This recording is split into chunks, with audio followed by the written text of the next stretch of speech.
नमस्कार, मैं हूँ डॉक्टर भावना पंत और कहानियों की मेरी दुनिया में आपका स्वागत है। पिछले एपिसोड में हमने ब्रह्मा की आयु के बारे में बात की थी। ब्रह्मा का एक वर्ष हमारे करीब 8.5 अरब वर्षों के बराबर है। ब्रह्मलोक का समय और हमारी पृथ्वी का समय दोनों में ज़मीन आसमान का अंतर है।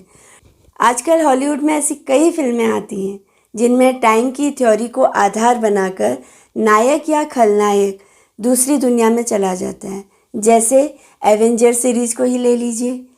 थैनोस एक से दूसरी दुनिया में घूमता रहता है। एक और फिल्म है इंटरस्टेलर, उसमें कुछ लोग दूसरी दुनिया में लड़ाई करने जाते हैं।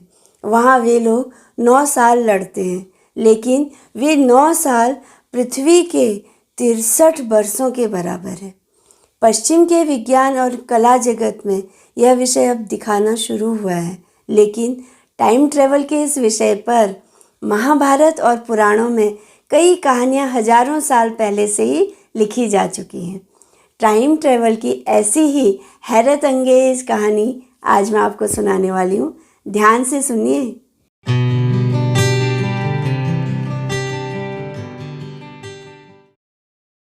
यह कहानी है महाभारत से और यही कहानी हरिवंश पुराण, भागवत पुराण आदि जगहों पर भी है। कहानी ऐसे है। लाखों साल पहले एक सूर्यवंशी राजा हुए थे। उनका नाम था ककुदमी। उनका एक नाम रेवत भी था। बड़े धर्मात्मा, लोकप्रिय, न्यायप्रिय राजा थे। उनकी बेटी थी रेवती, बेहद सुंदर। चारों दिशाओं में ऐसी रूपवान कन्या कोई दूसरी नहीं थी। राजा ककुदमी उसके ब्याह के लिए हमेशा चिंतित रहते थे। रेवती के लिए जितने राजकुमारों का रिश्ता आता उन्हें कोई पसंद ना आता। रेवती रूपवान और गुणवान थी। राजा ककुदमी अपनी बेटी के समकक्ष एक वर की तलाश कर रहे थे।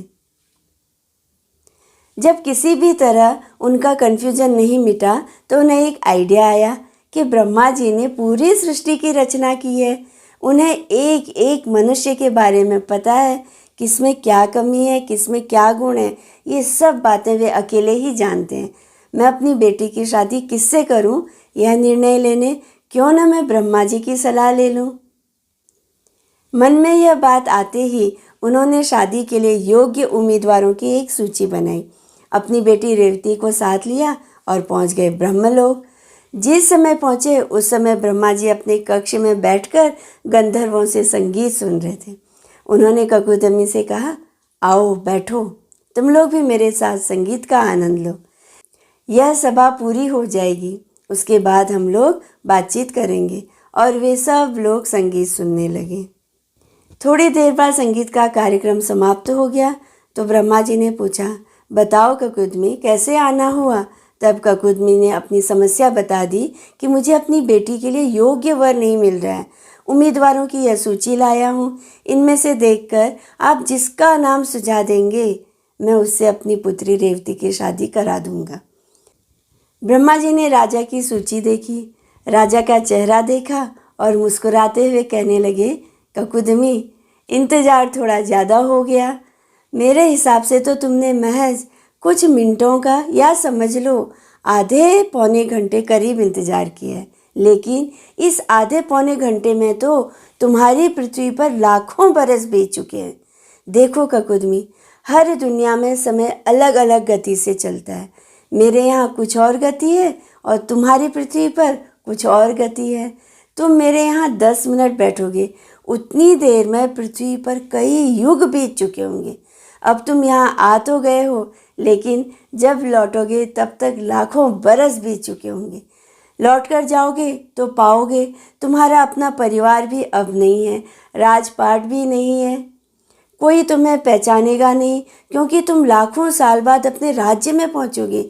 इसी तरह तुम जिन लोगों का नाम इस लिस्ट में लिख कर लाए हो वे सब तो अब तक मर चुके हैं। उनके बच्चे, उनके बच्चों के बच्चे, कई कई पीढ़ियां मर चुकी हैं। इसलिए तुम्हारी यह लिस्ट तो बेकार हो चुकी है। अब इतनी दूर आ ही गए हो तो मैं तुम्हें एक योग्य वर बताता हूँ। भगवान श्री कृष्ण पृथ्वी पर जन्म ले चुके हैं। उनके साथ शेषनाग भी बलराम के रूप में अवतरित हो चुके हैं। तुम्हारी कन्या रेवती के लिए बलराम से बेहतर पूरी सृष्टि में कोई वर नहीं है। जाओ, इसका ब्याह बलराम से होगा। यह सब सुनकर ककुदमी और रेवती हैरान रह गए।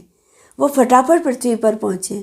उनके मन को लग रहा था कि घंटे 2 घंटे में वे ब्रह्मा जी से मीटिंग करके लौट आए हैं, लेकिन सच में उतनी सी देर में पृथ्वी पर तो कई युग बदल चुके थे। वे दोनों हैरान थे। बोले, हमारे समय में तो बहुत अच्छा था, ज्ञान था, संपत्ति थी, शांति थी, बहुत बड़ी बड़ी टेक्नोलॉजी थी, ऐसी टेक्निक थी कि हम लोग एक लोक से दूसरे लोक में चले जाते थे। लोग भी अच्छे खासे लंबे तगड़े थे। अब यह कैसा समय आ गया है, चारों ओर दरिद्रता है, अशांति है, टेक्नोलॉजी भी नहीं है, और तो और मनुष्यों को देखो, वे आकार में कितने छोटे हो गए हैं, सब अपनी साइज से आधे हो गए जान पड़ते हैं। यह सब सोचते सोचते उन लोगों ने किसी तरह अपने मन को शांत किया और कुछ समय बाद रेवती की शादी बलराम से करवाई। अगर इस तरह देखा जाए तो रेवती अपने पति बलराम से लाखों वर्ष बड़ी थी, लेकिन टाइम के आर पार जाने के कारण उसकी उम्र रुक गई थी, उसका यौवन बरकरार था। और हाँ, राजा ककुदमी और रेवती शायद दुनिया के पहले टाइम ट्रैवलर थे जिनके बारे में आज हम जानते हैं। जिनके बारे में नहीं जानते वे तो जाने कितने ऐसे लोग रहे होंगे। तो कहने का अर्थ यह है कि इस कहानी पर गौर कीजिए। ब्रह्मांड में अलग अलग लोक हैं। यह बात या यह कल्पना तो कई जगहों पर दिखाई देती है, लेकिन उन सारे लोकों में, उन सारी दुनियाओं में टाइम अलग अलग गति से चलता है। यह बात महाभारत के रचयिताओं को आज से हजारों साल पहले पता थी। ब्रह्मा बहुत स्पष्ट शब्दों में राजा से कहते हैं, तुम्हारे लोक में समय अलग चलता है, मेरे लोक में समय अलग चलता है। और विदेशों में इस विषय पर अब उपन्यास लिखे जाते हैं। हॉलीवुड में इस विषय पर आज सिनेमा बनता है। कैसे पता चल गई थी यह बात हमारे उन पूर्वज ऋषि मुनियों को? यह पूरा ज्ञान कैसे आया था उनके पास? जैसे भी आया हो, ऐसी कहानियों से कम एक बात तो स्पष्ट होती है कि हमें अपने उन ज्ञानी तत्वदर्शी पूर्वजों को कभी हल्के में नहीं लेना चाहिए। कुछ न कुछ बात तो उनमें ज़रूर थी। हमें हर संभव कोशिश करनी चाहिए। इस दिशा में नई नई रिसर्च करने की हमें पूरी मेहनत करके बुद्धि के उस स्तर पर पहुंचना होगा जिस स्तर पर हमारे पूर्वज शायद हजारों साल पहले ही पहुंच चुके थे। तो दोस्तों, कैसी लगी मेरी आज की कहानी? अगर ये आपको पसंद आई है तो इसे अधिक से अधिक लोगों के साथ शेयर कीजिए ताकि ये बातें दूर दूर तक पहुँचे। कमेंट बॉक्स में मुझे अपनी राय से, अपने सुझावों से भी अवगत कराइए। अगर भारतीय पौराणिक इतिहास पर आपके मन में कोई सवाल आता है तो कमेंट बॉक्स में लिखिए। मैं कोशिश करूँगी कि उस पर एक एपिसोड बना सकूँ। और हाँ, YouTube पर मेरे चैनल को सब्सक्राइब ज़रूर कर लीजिए ताकि मेरे सारे वीडियो आपको एक साथ एक जगह पर मिल जाएं। मेरे पुराने वीडियोस आराम से देखते रहिएगा। तो मैं डॉक्टर भावना पंत अब आपसे आज्ञा लेती हूँ। नमस्कार।